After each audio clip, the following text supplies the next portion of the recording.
هي الحلقات تحفظني بآيات من القرآن، هي الحلقات تملأني بحب المصطفى العدنان، هي الحلقات تحفظني بآيات من القرآن، هي الحلقات تملأني بحب المصطفى العدنان، وأخلص نيتي دوما لرب واحد ديان بروح ملؤها طهر.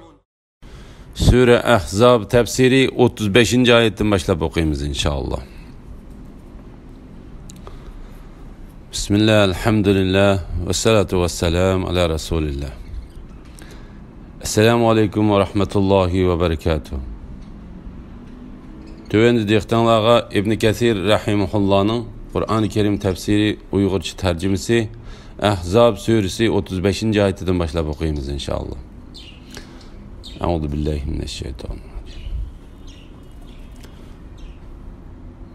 Müslüman erle ve Müslüman ayallığa, mümin erle ve mümin ayallığa, taat ibadet kılıcı erle ve taat ibadet kılıcı ayallığa, rastçıl erle ve rastçıl ayallığa, sabır kılıcı erle ve sabır kılıcı ayallığa, Allah'tan korkucu erle ve Allah'tan korkucu ayallığa, sadıkı bəgici erle ve sadıkı bəgici ayallığa,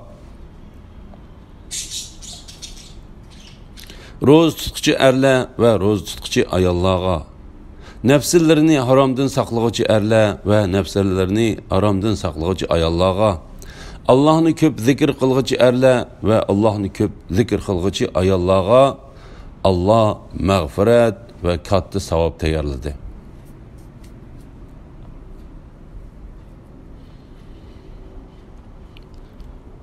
Nazil boluş sebebinin bayanı doğrusida. İmam Ahmed Peygamber aleyhisselamның ayali Salime radiyallahu anhanın mundaq deganligini rivoyat qiladi. Men Peygamber aleyhisselamga nemişki biz, yani ayollar Kur'an'da erle tilg ilinğandek tilg ilinmaymiz dedim. Salime sözünü devam qilib. Bir kuni Peygamber aleyhisselamның munbarda turib so'zlagan ovozi men cho'chitib etdi. Şu vaqtda men chechimni taravatdim. Derhal chechimni yo'gidimda, ondan hujra uyimga chiqib, xorma yog'ichining tubida quloq solishga boshladim. U munbarda turib mundaq deyavatdi. Ey insanlar, Allah Teala haqiqatan mundaq deydi. Müslüman erle ve Müslüman ayallığa, mümin erle ve mümin ayallığa. Bu ayetin ahirgice. Bu hadisini İmam Nesai ve İbn Cerir muşunun oxşaş rivayet kıldı. La ilahe illallah.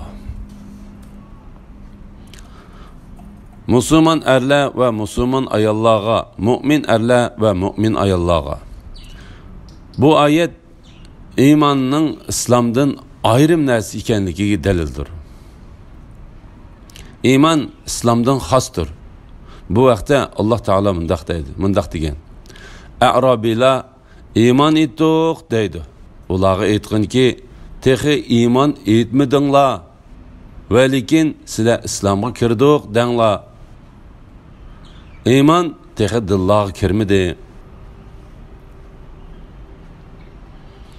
İmam Buxoriy ve Müslim Peygamber aleyhisselamның mundaq deganligini rivoyat qildi. Zinaxo'r zina qilgan chaqda mu'min holda turib zina qilmaydi. U holatda iymon uningdan vaqti chiqib turdi. Buning bilan uni musulmon ulamolarning birlik kelgan fatvosi bilan kofirlikqa hukm qilish kerak emas.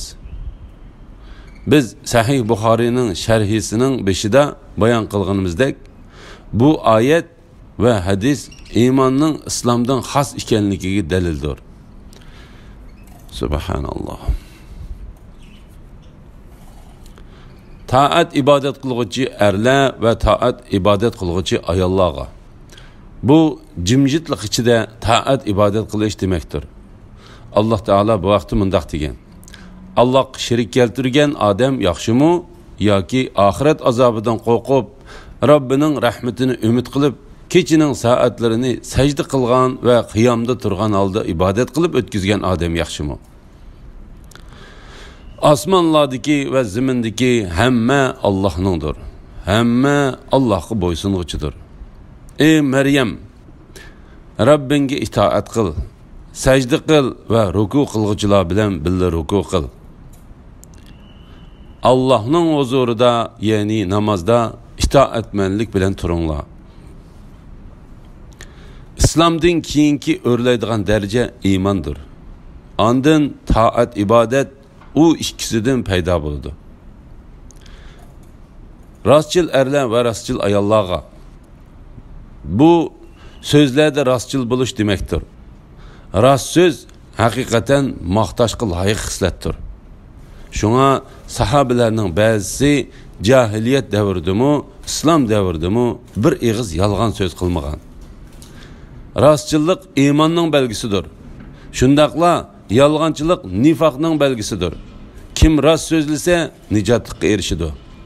La ilahe illallah Muhammeden Resulullah. Hadiste mundaq deyilgen. Rast sözlenla rastçılık hakikaten yaxşılıkka başlaydı. Yaxşılık hakikaten cennetke başlaydı. Yalğançılıktan sakınınla, yalğançılık hakikaten günahka başlaydı. Günah hakikaten devzakka başlaydı. Bir adam hemişe rast sözleydi ve rast sözleşki terişidi. Şunun bilen o Allah'ın dergahida Siddiq, yani en rastçıl dep yazıldı. Bir adam hemişe yalğan sözleydi ve yalğan sözleşki terişidi.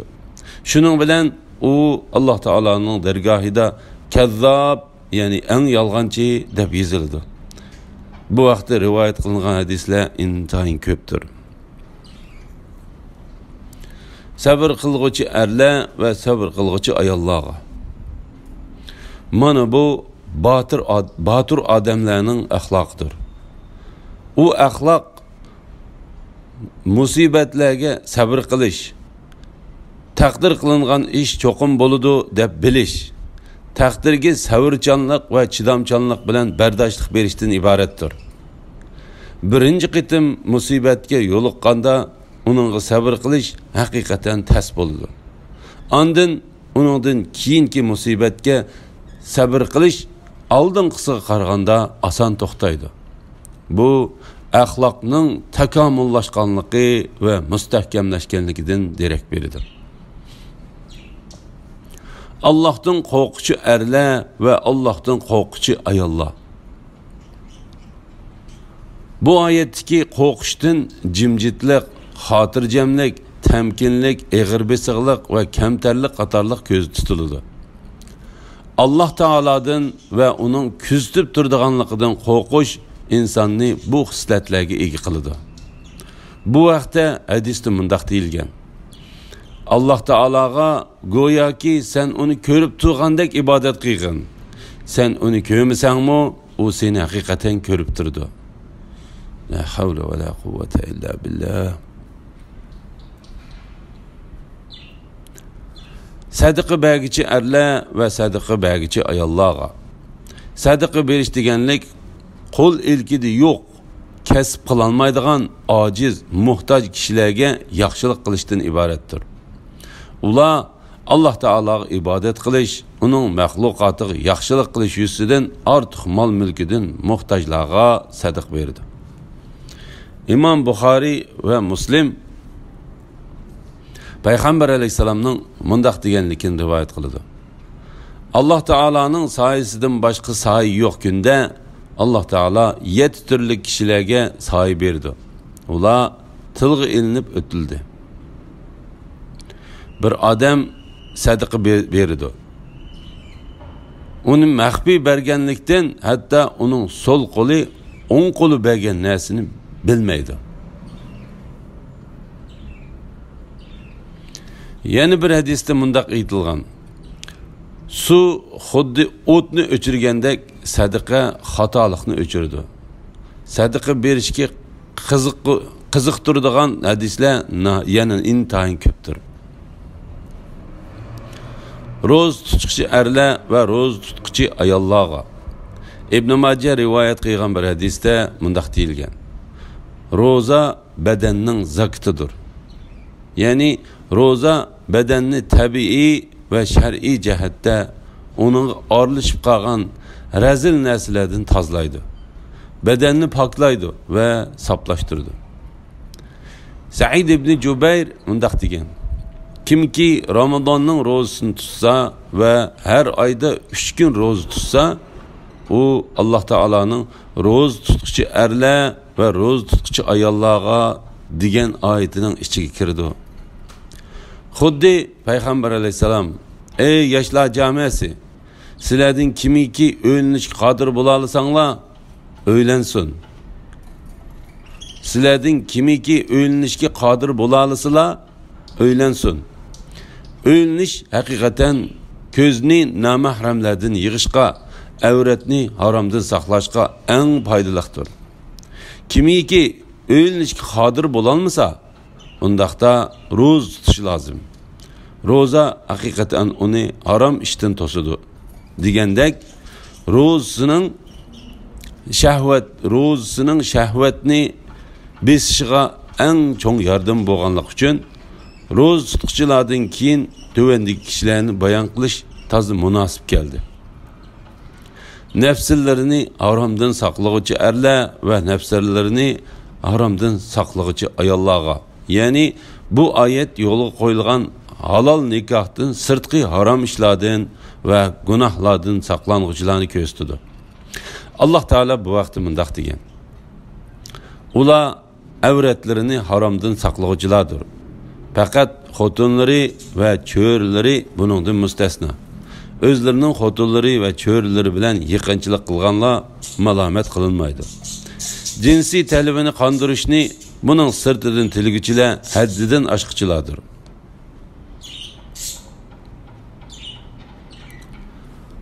Allohni ko'p zikr qilguvchi erlar va Allohni ko'p zikr qilguvchi ayollarga. Ibn Abu Hatim Abu Sa'id Xudri radhiyallohu anhudan payg'ambar alayhisalomning mundaq deganligini rivoyat qildi: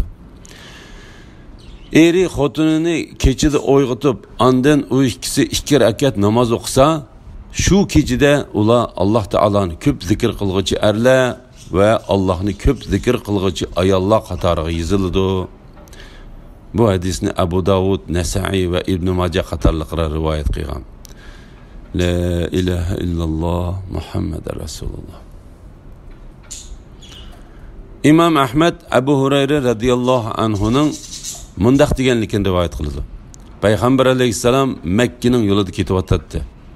U Jumdan degan yerga kelganda, bu Jumdandir, yuringlar, mufarridlar haqiqatan ilgirlab ketdi dedi. Sahobalar: mufarridlar kim? dedi. Payg'ambar alayhisalom: Alloh taoloni ko'p zikr qilguvchi erlar va Alloh taoloni ko'p zikr qilguvchi ayollardir dedi. Ondan payg'ambar alayhisalom: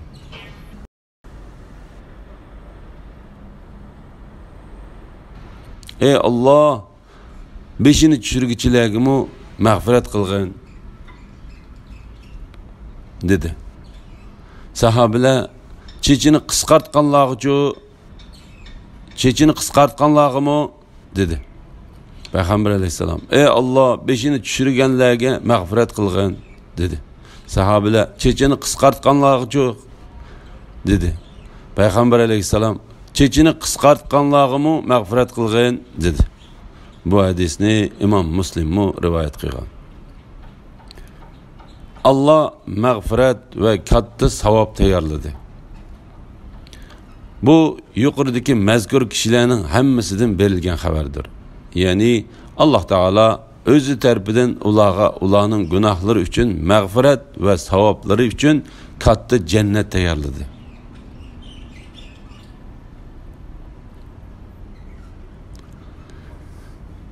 Allah va uning payg'ambari biror ishda hukm chiqargan chaqda ayol mu'minlarning o'z ishida ixtiyorligi bo'lmaydi. Ya'ni Allah va Allohning payg'ambari biror ishda hukm chiqargan ekan, hech odamning uningga muxolifatchilik qilishiga bo'lmaydi. Kimiki Allohga va uning payg'ambariga osiylik qilsa, haqiqatan u op-ochiq ozg'in bo'ladi. Nazil bo'lishining sababi to'g'risida Imom Ahmad Abu Barza Aslamining mundaq deganligini rivoyat qildi. Julaybib haqiqatan ayollarning yeniga kiraveradigan, ularning yenidan o'tib ketib, ularga chaqchaq qiladigan odam edi. Men ayolimga Julayb yeninglarga hargiz kirmasin. Agar u yeninglarga kirdigan bo'lsa, uni hargiz bo'sh qo'ymayman dedim. Agar ansorilardan birining turmushga chiqmagan yoki tul qolgan qizi bo'lsa, payg'ambar alayhisolamning u qizga ko'ngli bor yoki yo'qligini bilmagicha uni yotliq qilmaydi. Payg'ambar alayhisolam ansorilardan bir odamga qizingni menga bergin dedi. U odam bo'ldi, ey Allohning payg'ambari, sana bo'lgan hurmatim va ikromim uchun uni sana berdim dedi. Payg'ambar alayhisolam men uni o'zimga da'vat qilim yo'q dedi. U emas kim uchun? Ey Allohning payg'ambari dedi. Payg'ambar alayhisolam Julaybga dedi. U ey Allohning payg'ambari, men uning onasi bilan maslahat qilay dedi. Ondan u qizning onasining yoniga kelib, payg'ambar alayhisolam qizingga talab qo'yibdi dedi. Xotini bo'ldi, uning hurmatini qilib berayli dedi. Eri u qizingni o'ziga talab qilayotgani yo'q, uni Julaybibga talab qilyapti dedi. Xotini unga yotliq qilmayli dedi. O odam qizning onasining so'zini yetkizish uchun payg'ambar alayhisolamning qishig'i meng'ishig'i tamshilayotganda, qiz kim meni talab qilib sizlarning qishinglarga keldi? Kim meni talab qilib sizlarning qishinglarga keldi dedi. Onasi qiziga ahvolni xabar qildi. Qiz payg'ambar alayhisolamning amrini rad qilamsizlar? Meni uningga beringlar. U meni hargiz ziyonga uchratmaydi dedi. Qizning otasi payg'ambar alayhisolamga berib, qizning ishi sening amring bo'yicha bo'lsin dedi. Ondan payg'ambar alayhisolam u qizni Julaybga nikoh qilib qo'ydi. Keyin payg'ambar alayhisolam g'azotga chiqdi. Alloh uning g'animat ato qildi u sahobalarga sizlar yo'qitib qo'ygan odam bormi dedi. Ular paloni yo'qitib qo'ydik dedi payg'ambar alayhisolam. Yana obdan qaranglar, sizlar yo'qitib qo'ygan odam bormi dedi. Sahobalar endi yo'q dedi payg'ambar alayhisolam. Lekin men Julaybibni yo'qitib qo'ydim. Uni o'liklarning orasidan izdanglar dedi. Kishilar uni 7 dushmanning o'likining yenidan topdi. U 7 dushmanni o'ltirgandan keyin boshqa dushmanlar uni o'ltirib etgan edi. Sahobalar, ey Rasululloh, u mana 7 dushmanning o'likining yenida u ularni o'ltiribdi, ondan dushmanlar uni o'ltirib yetibdi dedi. Payg'ambar alayhisalom uning yeniga kelib o'ri turib, u 7 dushmanni o'ltirdi. Ondan dushmanlar uni o'ltirib etdi. U mendan, ya'ni mening jamoatimdan. Men uningdan deb 2 yoki 3 qatim dedi. Ondan payg'ambar alayhisalom uni belikiga qo'ydi. Uning yerligi ko'rlandi. Uning jasadini qo'ydigan taxta bo'lmag'achqa payg'ambar alayhisalom uni 2 beliki bilan ko'tarib yerligiga qo'ydi. Julaybib radhiyallohu anhuning jasadini yo'g'anligi tilga ilinmadi. Julaybib radhiyallohu anhuning jasadini yo'g'anligi tilga ilinmadi. Sabit radhiyallohu anhu mundaq deydi. Ansorilarning ichida Julaybibning ayolidan boy tul ayol yo'q edi. İshaq ibn Abdullah Sabitga so'zlab, payg'ambar alayhisolamning u ayolga qilgan duosini bilamsizlar dedi. Sabit, payg'ambar alayhisolam, ey Alloh, u ayolga tamomiy yaxshilikni to'kib etgan. Uning terikchiligini taslashtirmagan deb duo qildi va amaliyatda shundoq bo'ldi. Ansorilarning ichida uningdan boy tul ayol yo'q edi dedi. Imom Muslim va Nasa'iy bu hadisni Avzal amallar bobidagi Julaybibning o'limi haqidagi qissada rivoyat qildi. Hafiz ibn Abdulbar Mukammal degan kitobda mundaq dedi. Qiz ichkiridagi uyda turib, ota-onasiga Payg'ambar alayhisolamning amrini rad qilamsizlar degan chaqda bu oyat nozil bo'ldi. Allah va uning payg'ambari biror ishda hukm chiqargan chaqda ayollar mu'minlarning o'z ishida ixtiyorligi bo'lmaydi. Ayol mu'minlarning o'z ishida ixtiyorligi bo'lmaydi. Ya'ni Allah va Allohning payg'ambari biror ishda hukm chiqargan ekan, hech odamning uningga muxolifatchilik qilishiga bo'lmaydi. Tausning mundaq deganligini rivoyat qiladi. Men İbn Abbas radıyallahu anhumadan asr namıdan keyin asr namazıdan keyin 2 rakat namaz o'qish to'g'riliq so'radim. İbn Abbas radıyallahu anhuma meni o namozni o'qishdan to'sdi va bu oyatni o'qidi. Allah va uning payg'ambari biror ishda hukm chiqargan chaqda ayol mu'minlarning o'z ishida ixtiyorligi bo'lmaydi. Ya'ni Allah va Allohning payg'ambari biror ishda hukm chiqargan ekan, hech odamning uningga muxolifatchilik qilishi bo'lmaydi. Bu oyat jami ishlarda umum yuzlik dalildir. Ya'ni Allah va uning payg'ambari biror ish bilan hukm chiqargan chaqda hech odamning uningga muxolifatchilik qilishiga yo'l yo'q. Hech odamning o'z ishida ixtiyorligi, fikr qilish va so'z qilishiga bo'lmaydi. Alloh taolo bu vaqtda mundaq deydi: Ey Muhammed sallallahu aleyhi ve sellem, Rabbing bilan qasamki, ular, ya'ni munofiqlar o'z orasidagi datalashqa seni hukm chiqarishga taklif qilmoqchi.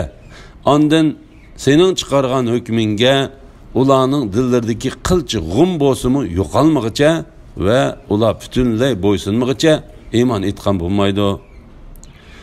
Shuning uchun Allah uningga xiloflik qilishni qattiq ayblab mundaq dedi: Kimiki Allah'a ve onun payg'ambariga osiylik qilsa, haqiqatan u ochiq ozg'on bo'ladi.